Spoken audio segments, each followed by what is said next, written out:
और यहाँ इस्लामाबाद में आने के बाद कुछ ही लोग ऐसे क्यों दिखे जिनके पास हथियार थे, और वो भी वही हथियार थे जो सिक्योरिटी फोर्सेज वालों के थे। मतलब ये कि दाल में कुछ। लेकिन यह है कि इंडिया ने हमेशा जो है वो हर एक के साथ अच्छे ताल्लुकात कि पाकिस्तान में जो कुछ होगा उसके लिए अब टीटीपी वाले भी अपनी प्रेस रिलीज दिया करेंगे कि उन्हें अच्छा लगा या उन्हें बुरा लगा। खैर देखिए वो प्रो इंडिया तो डेफिनेटली है, इसमें कोई शक नहीं है, लेकिन एंटी पाकिस्तान मेरे ख्याल में पाकिस्तान जो है ना उनके कैलकुलस में इस वक्त मौजूद नहीं है। प्रेसिडेंट ना सही उन्हीं से मिल लेते हैं जो प्रेसिडेंट और प्राइम मिनिस्टर को चलाते हैं, तो इसलिए शायद वो ऐसा लोग कह रहे हैं। क्योंकि अफगानिस्तान में कोई जो है वो एक्टिविटी नहीं हो रही है, पाकिस्तान की अहमियत तकरीबन खत्म हो चुकी है। और भाई बात ये कि अगर आप वहाँ पे स्ट्रेट फायरिंग का हुक्म देंगे, फायरिंग करवाएंगे, लोगों को मारेंगे तो लोग भागे नहीं ना, और नहीं तो क्या खड़े रहेंगे। और वैसे भी हंगामा मचा हुआ था, उसी में लगे हुए थे कि कभी प्रोटेस्टर्स आ रहे हैं इमरान खान के, कभी उन्हें रोका जा रहा है, कभी क्या तमाशा चल रहा था। दोस्तों, पाकिस्तान के अंदर जो कुछ हो रहा है वो आपके होश उड़ा देगा। क्या है असली कहानी, वीडियो देखिए और जानिए सब कुछ।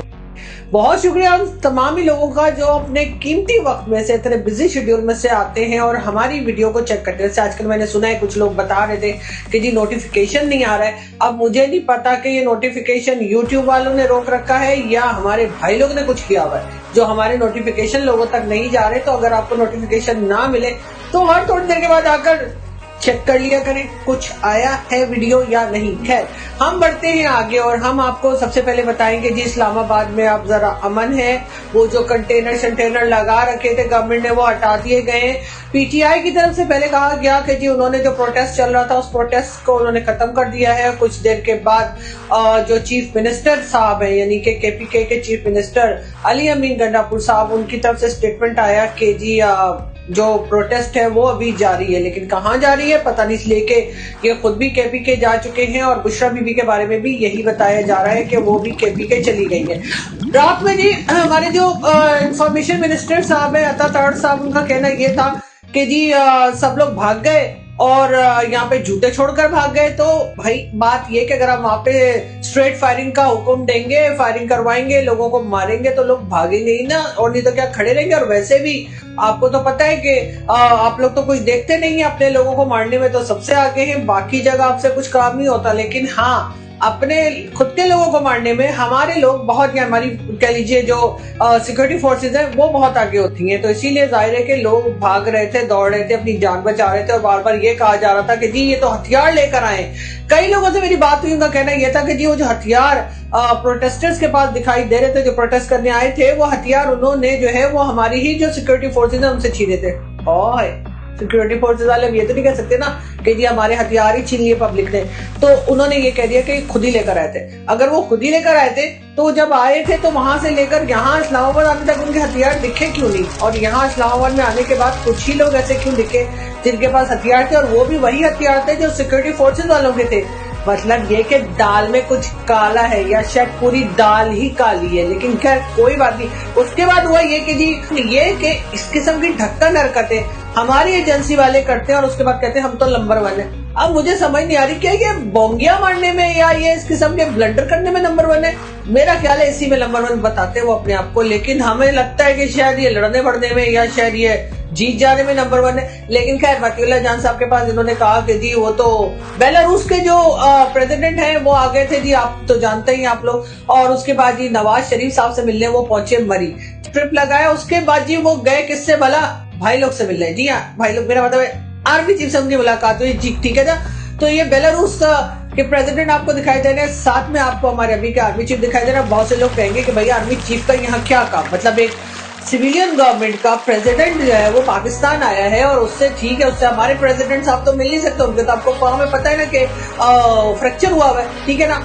तो वो तो दुबई में है, तो वो तो अभी वापस आएंगे नहीं जब तक फ्रैक्चर सही नहीं होगा, और वो फ्रैक्चर न जाने कब सही होगा। सारी दुनिया से जो है वो आके पाकिस्तान से जा रही है, लेकिन हमारे प्रेसिडेंट साहब है ही नहीं। तो उन्होंने सोचा कि चलो प्रेसिडेंट ना सही उन्हीं से मिल लेते हैं जो प्रेसिडेंट और प्राइम मिनिस्टर को चलाते हैं। तो इसलिए शायद वो ऐसा लोग कह रहे हैं। अच्छा मैं नहीं कह रही, मैं तोबा मैं ऐसी बातें करूंगी, आप लोग कैसी बातें सोच लेते हैं कि पाकिस्तान में जो कुछ होगा उसके लिए अब टीटीपी वाले भी अपनी प्रेस रिलीज दिया करेंगे कि उन्हें अच्छा लगा या उन्हें बुरा लगा। खैर अच्छे बुरे की बात छोड़ें, बात सारी ये हमारी अजीब बहुत अमन है। आपने देखा कि किस तरह से हमने अपने लोगों के ऊपर स्ट्रेट फायरिंग का ऑर्डर दिया, किस तरह से हमने अपने लोगों को मारा, पीटा, कूटा। उसके बाद कंटेनर्स रखे, कंटेनर्स पे कंटेनर, सिक्योरिटी तो गजब की थी जी इस्लामाबाद में, ठीक है ना। हर जगह कंटेनर थे और हर जगह भाई लोग खड़े थे।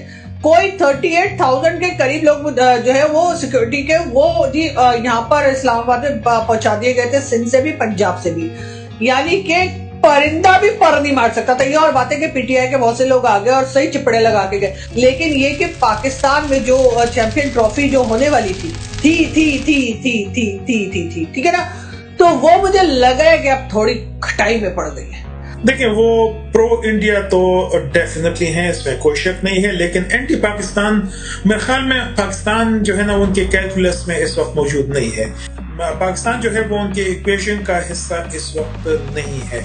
अगर अफगानिस्तान में जंग होती और अगर अफगानिस्तान में अमेरिकन ट्रूप्स इस वक्त मौजूद होते तो फिर डेफिनेटली पाकिस्तान जो है वो इस कैलकुलस का एक हिस्सा होते, लेकिन इस वक्त क्योंकि अफगानिस्तान में कोई जो है वो एक्टिविटी नहीं हो रही है, पाकिस्तान की अहमियत तकरीबन खत्म हो चुकी है, और मतलब पाकिस्तान के लीडर खुद जो है वो मानते हैं कि पाकिस्तान की अहमियत जो है वो फॉरेन पॉलिसी में खत्म हो चुकी है। सर, इसमें एक इस टॉपिक पे आखिरी ये जो आप बात करें ना, इसके ऊपर पब्लिश हुआ, उसके अंदर एक ये भी है कि जो अमेरिकन इंटेलिजेंस की नई डायरेक्टर हैं तुलसी गैबर्ड भी पाकिस्तान पर भारत में दरअंदाजी दहशतगर्दी का इल्जाम कई बार लगा चुकी हैं और कई बार पाकिस्तान पर उसामा बिन लादेन को पनाह देने का इल्जाम भी लगा चुकी हैं। मसला ये कि उसामा बिन लादेन तो था, पकड़ा गया, तो वो तो हकीकत है, आप समझते हैं कि वो इल्जाम लगा रही हैं तो उन्होंने लगा चुकी हैं, इसलिए वाकई तशवीश है कि उन्होंने ये बात की थी।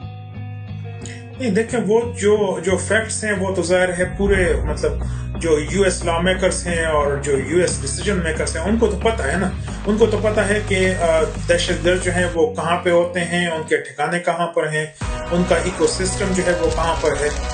तो इस वजह से वो मतलब सिर्फ इल्जामात नहीं होते हैं बल्कि उनके पास जो है वो लेटेस्ट इंटेलिजेंस रिपोर्ट्स होती हैं और उसके बेसिस पर जो है वो एक डिसीजन करते हैं, उसके बेस पर वो पॉलिसी बनाते हैं। तो जाहिर है मतलब ये जो है ना ये सिर्फ नारेबाजी की हद तक अमेरिकन एडमिनिस्ट्रेशन की बात नहीं होती है, बल्कि वो सॉलिड उनके पास जो है वो सबूत जब तक मौजूद ना हो उसके बगैर जो है वो कोई बात नहीं करते हैं। तो जाहिर है वो मतलब उनके जो डिसीजंस है वो प्रूफ बेस होते हैं। लेकिन ये है कि इंडिया ने हमेशा जो है वो हर एक के साथ अच्छे ताल्लुकात कायम रखे हैं और एक नॉन अलाइंड जो है वो मेंबर के तौर पे उन्होंने कभी भी जो है ना वो बड़े जितने भी जंग हुए हैं उसमें उन्होंने कभी किसी का साथ नहीं दिया है, बल्कि हमेशा से जो है ना वो मतलब इवन कोल्ड वॉर में उन्होंने जो है ना वो एक न्यूट्रल एलाई के तौर पे एक न्यूट्रल मेंबर के तौर पर उन्होंने अपना रोल अदा किया था।